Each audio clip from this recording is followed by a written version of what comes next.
How to fix Steam slow download speed. So basically what you're gonna have to do in order to fix Steam slow download speed is to simply open Steam on your computer. So you're gonna have to use the desktop version of Steam. As you can see, I have it right here.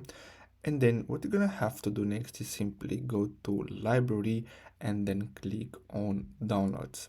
Now the next step is to click on this settings button, and then what you're gonna have to do is simply, as you can see, go here and disable this option, which is limit download speed.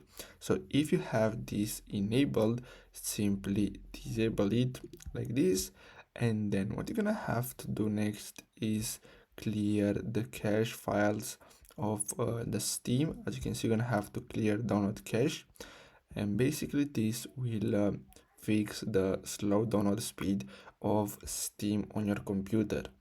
So I really hope you found this video helpful. Don't forget to like and subscribe. Thanks for watching.